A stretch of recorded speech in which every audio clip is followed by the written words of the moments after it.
discuss this evening. Great to have you on the show. I don't believe I've had the pleasure before, so it's an absolute honour to be with you here. Let's just take it apart kind of one institution at a time. How concerned are you about the idea now that we might be about to lose the House of Lords? Well, first of all, they've already abolished us once. So trying to abolish us again shows we've got more life in us than Mr. Starmer may think. And also, here is the ship going down. The Titanic is sinking. And Starmer, the only policy he can think of is to rearrange the deck chairs by rearranging the abolition of the House of Lords. When Margaret Thatcher came to Peterhouse to give a talk to the Fellows in 1974, and that was the first talk she gave to anyone after she became leader. She was asked by Professor Adrian Mathias, the world's foremost mathematical logician, "What are you going to do about the House of Lords?" And she snorted and said, "I can assure you all that on the long list of things I have to do, we have to save this country from far more serious things. And therefore, I promise you that reform of the House of Lords will be at the very bottom of my lowest list of priorities." Exactly. And that's where it should have been for Sir Keir Starmer. So, no, I'm not frightened that the House of Lords will go. Well, of course it won't. It will be changed. And it will be changed if Keir Starmer and Gordon Brown get their way in accordance with Sir Oswald Mosley's manifesto of 1936, Tomorrow We Live, which advocated precisely the occupational and geographical franchise that is now being recommended by Gordon Brown. Well, it's fascinating stuff. And how do you feel about another great institution, arguably the great institution, the royal family, the monarchy, being torn asunder because either it's too afraid to come and hit out at just baseless racism claims from a woman who doesn't even have a real name, deliberately dressed in, I would argue, what would you say, traditional garb,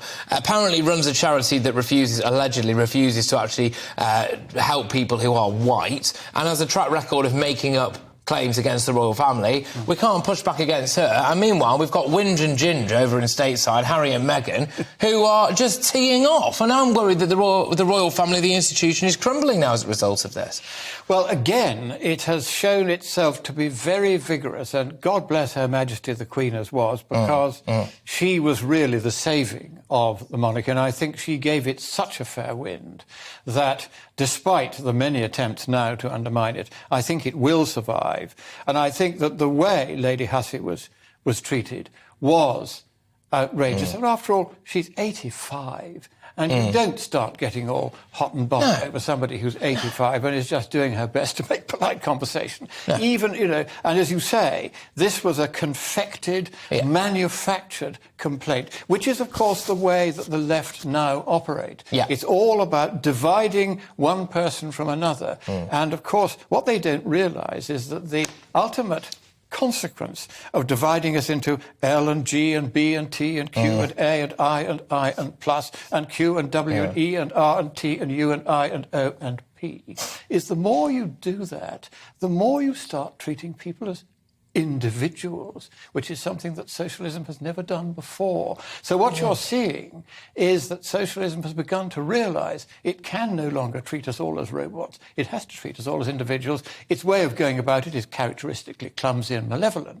But nevertheless, this endless campaigning towards dividing us into ever smaller minorities, in the end, treats us all as individuals. And that's a very good start. When you look outside your window, do you recognise Britain? Well, when I look outside my window, there is an ancient duck pond full of two kinds of duck, and we have the squirrels in the trees and the birds singing exactly as it was probably 500 to 1,000 years ago. So when I look outside my window, all is well with the world. And in general, in the countryside, that is the case. In the towns, which is where the left have always traditionally managed to whip up everybody's grievances, it is very different now. But do not write off the common sense and sense of fair play of the British people. People are getting very, very tired of woke attacks. For instance, if you attack the public schools, that's another on the list. He wants to start charging tax on the public schools.